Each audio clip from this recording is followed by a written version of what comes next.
Non, oui, la route qui est aujourd'hui dans un état qui ne permettra pas au président d'insérer cette route dans son bilan.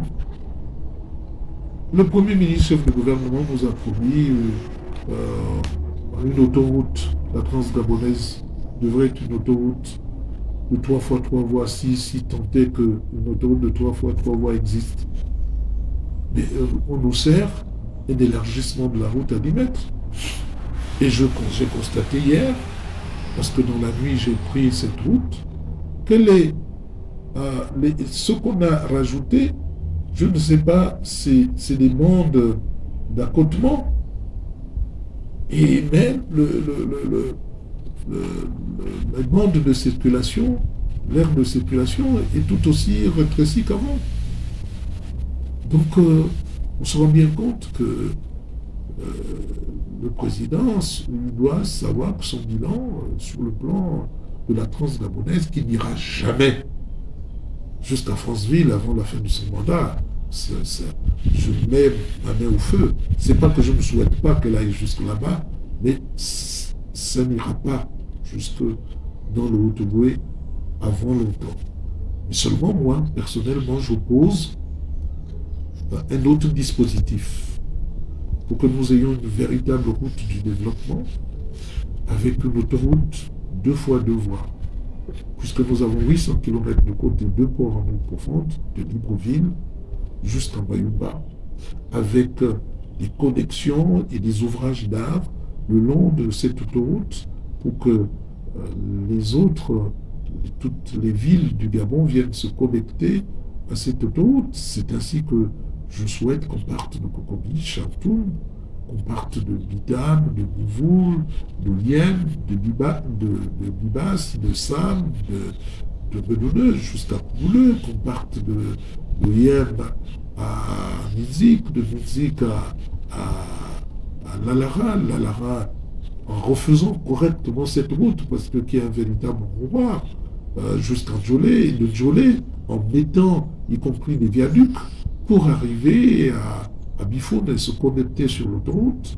On partirait de Franceville pour Makoko, de Mekambo pour Makoko, Makoko pour au vent pour Mameyon, la Lara. On partirait de Boué pour Mameyon, on partirait de Franceville pour Mwanda, Mounana, Lastouville, Koulamoutou, Ouassa, et Ibunji, Ouassa, Mokabo,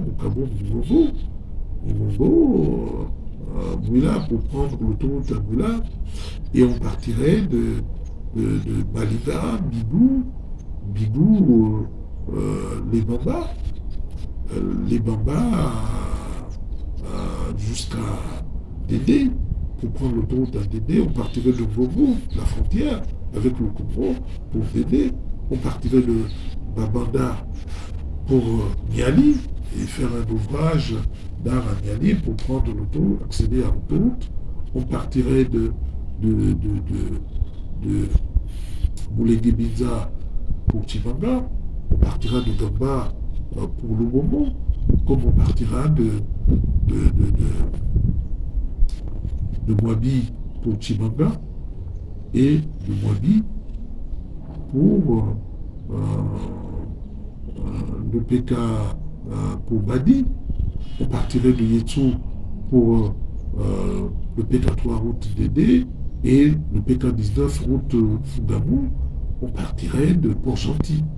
Terminer ce projet qui n'a pas vu son achèvement, c'est-à-dire Port-Gentil, Omboué, Manji, pour prendre l'autoroute à Yombi. Donc, c'est ça, l'autoroute du développement, qui intégrerait l'ensemble du pays. Un président de la République qui dit on va faire une transnationale pour aller jusqu'à Franceville, vraiment, pour les Gabonais, c'est injurieux. Parce qu'il ne voit que Franceville chez lui. Mais il ne voit pas le Gabon tout entier. Il n'est pas là pour une direction, il est là pour le pays tout entier. Il faut avoir le courage de le lui dire et faire un projet qui capte l'attention, qui préoccupe tout le monde et qui donne le sentiment d'appartenance à une même et seule nation, le Gabon. Parce que nous n'avons pas de pays de rechange. Donc, moi je pense que nous le ferons avec la participation de tous les États, de tous les pays qui veulent nous aider à faire cette route. Et croyez-moi, l'endettement qui n'est pas négligeable, mais qui sera soit supprimé, parce qu'il faut que le Gabon se relance, et les bailleurs de fonds ont intérêt à ce que le Gabon se relance, plutôt que de voir un pays qui ne pourra pas plus rembourser sa dette.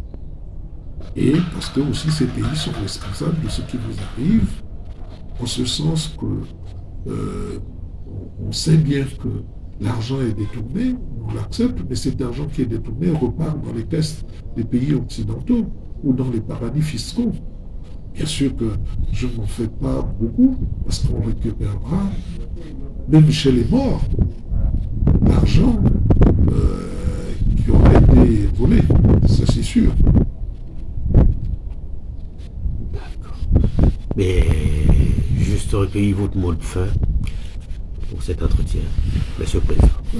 Je déplore que le président soit dans le déni et fasse encore des promesses, tout en disant que son gouvernement ne travaille pas comme il le souhaiterait.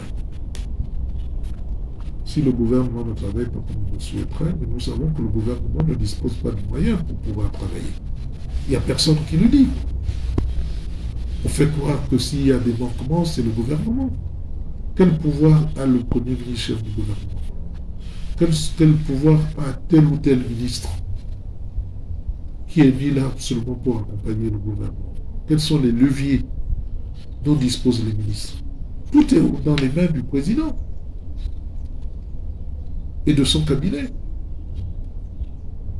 Vous voyez, construire une université, depuis 2008, on a lancé les travaux. On n'a pas pu construire des universités. Et nous avons notre jeunesse qui souffre du manque d'université. Le Gabon perd beaucoup d'argent en envoyant des étudiants qui vont errer à l'extérieur. Parce que nous sommes incapables de pouvoir garantir les bourses d'études à nos enfants. Et c'est proprement scandaleux. Vous savez, je vous reçois parce que je veux bien, mais c'est proprement scandaleux de savoir que des gens détournent des milliards pendant que nos jeunes n'ont pas de bourse. Pendant qu'on a supprimé les bourses aux jeunes des lycées et collèges qui avaient 24 000 francs par trimestre. Et nous allons donc opposer à cela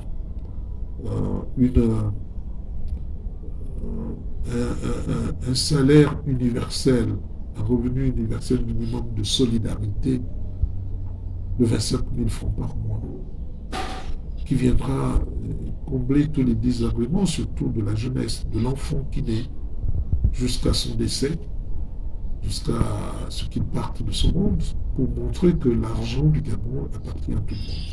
27 000 francs par mois, par Gabonais, et qui conserve cet argent, cet acquis toute sa vie, et qui peut donc financer pour les parents l'enfant pour sa scolarité dans le primaire et dans le secondaire, et dès qu'il a la majorité, cet argent lui revient de plein droit, et ensuite il a des crédits de formation selon l'ambition qu'il a de faire une formation courte, une licence professionnelle ou une formation professionnelle. Il a des crédits de 3 ans, et selon qu'il veut aller plus loin, il aura un crédit de 5 ans, voire de 10 ans, pour que ce dernier s'investisse par la suite dans le développement. Et nous allons, parce qu'on se plaint que les Gabonais ne prennent pas en charge leur économie, ils assistent impuissants à ce que cette économie soit dans les mains des étrangers. Nous allons instituer un fonds de 15 milliards chaque année pour permettre aux jeunes qui ont terminé leurs études de pouvoir s'insérer dans la vie active avec des projets qu'ils auront pu copier ailleurs. Parce que rien ne se crée, rien ne se perd, tout se transforme. Et c'est ce que font les Japonais, ce sont les Chinois, en copiant ce qui se passe ailleurs et en allant l'implanter chez eux.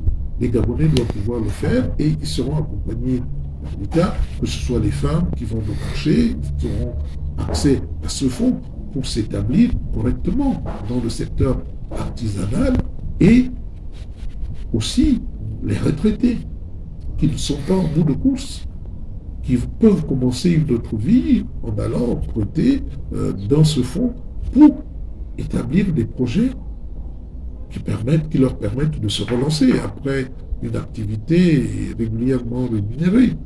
On compte sur tout le monde, personne ne sera mis de côté, jeunes comme moins jeunes. On a besoin de tout le monde. Et d'ailleurs,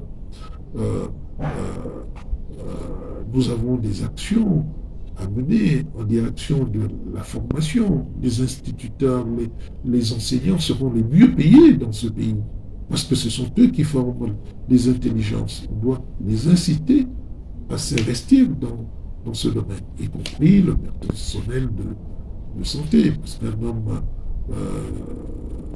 la santé, c'est important. Mais je voudrais surtout mettre l'accent sur l'âme, l'éthique individuelle. Il faut que le Gabonais se réapproprie. Tout ce que je dis peut être possible, va être possible, mais à condition que j'ai des hommes qu'il faut, les femmes qu'il faut. Il faut se réapproprier les valeurs qui font d'un grand pays.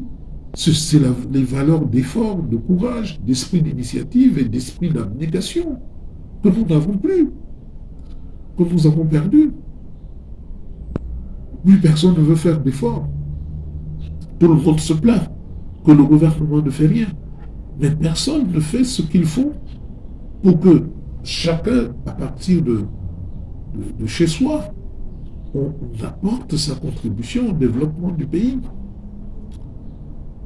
On est là, le Malien arrive, nous donne le pion, le Sénégalais, le Libanais, le Mauritanien, mais nous sommes là. Évidemment, il le faut aider en cela par nos dirigeants. Mais il faut que tout cela cesse. Aucun projet n'aura de chance de succès et de durée sans la qualité des hommes qu'on aligne dans ce combat contre le sous-développement. Et c'est cela qui sera mon dernier mot. Je vous remercie. Merci, M. Pierre Claver Bangagamsabo, président du PSD. Merci.